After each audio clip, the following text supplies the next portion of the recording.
ইউনূসের চালে হতবাক মোদি।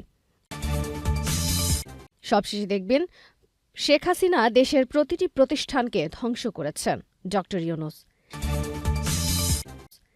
দিল্লির সেবাদার শেখ হাসিনার পতনের পর থেকেই ভারতের গণমাধ্যমে বাংলাদেশ বিরোধী অপপ্রচার চলছে লাগামহীনভাবে। ভারতের হিন্দুত্ববাদী প্রধানমন্ত্রী নরেন্দ্র মোদীও কম যাননি। তিনিও কথিত সংখ্যালঘু নির্যাতনের বিষয়ে সরব ছিলেন।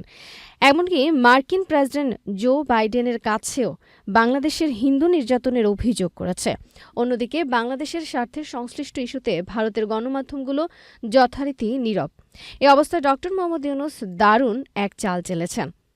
তিনি ভারতের বৃহত্তম বার্তা সংস্থা পিটিআইকে এক সাক্ষাৎকার দিয়ে বাংলাদেশের গণমানুষের মনোভাব তুলে ধরেছেন। দূরদর্শী ডক্টর ইউনূস বুঝেছেন, বাংলাদেশের মানুষ কি চায় তা দেশটির জনগণ এবং সরকারের জানা উচিত। আর সমগ্র ভারতবাসীকে এসব বিষয় জানানোর জন্য পিটিআই ছিল সবচেয়ে সেরা মাধ্যম। কারণ ভারতের সব বড় গণমাধ্যম পিটিআইয়ের সাবস্ক্রাইবার তথা তাদের খবর কিনে থাকে। অন্য কোনো গণমাধ্যমে সাক্ষাৎকার দিলে তার সব গণমাধ্যমে প্রকাশ হতো না। বেশিরভাগ ভারতীয় জানতে পারতেন না তার বার্তা। বলে রাখা ভালো, ভারতের বেশিরভাগ গণমাধ্যম গদি মিডিয়া হিসেবে কুখ্যাতি অর্জন করলেও পিটিআই যথেষ্ট আস্থাভাজন সংবাদ সংস্থা। মোদী সরকার বহু চেষ্টা করেই একে হিন্দুত্ববাদীদের কবজায় নিতে পারেনি। পিটিআইকে সাক্ষাৎকারে ডক্টর ইউনূস খুব জরুরি 4টি বিষয় বিশদ কথা বলেছেন। ১.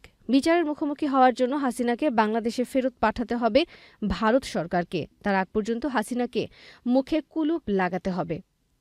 ২. অভিন্ন নদীর পানি বণ্টন অবশ্যই আন্তর্জাতিক আইন মেনে হতে হবে।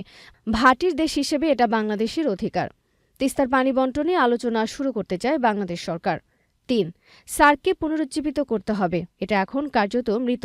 সার্ক সচল হলে আঞ্চলিক অনেক সমস্যার সমাধান সহজ হবে। জাতিসংঘ সাধারণ পরিষদের সম্মেলনে তিনি সার্কভুক্ত দেশগুলোর নেতাদের নিয়ে একটি বৈঠক আয়োজন তথা ছবি তুলতে চান। এবং ৪. সীমান্ত হত্যা অবশ্যই বন্ধ করতে হবে। ভারতকে বুঝতে হবে এদেশের কেউ এই দেশটি দখল করতে যাচ্ছে না। পাশাপাশি ডক্টর ইউনূস কথাও জানিয়ে দিয়েছেন যে সংখ্যালঘু নির্যাতনের অভিযোগ নেহাতই অজুহাত।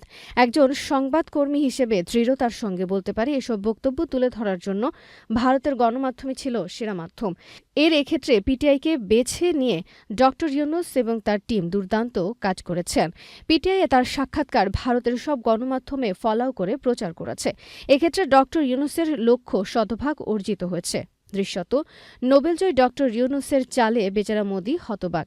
এ কারণে নিউ ইয়র্কে ডক্টর ইউনূসের সঙ্গে বৈঠকে এখনও আগ্রহ দেখাননি তিনি। অর্জিত হয়েছে। দৃশ্যত নোবেলজয়ী ডক্টর ইউনূসের চালে বেচারা মোদি হতবাক। এ কারণে নিউ ইয়র্কে ডক্টর ইউনূসের সঙ্গে বৈঠকে এখনও আগ্রহ দেখাননি তিনি।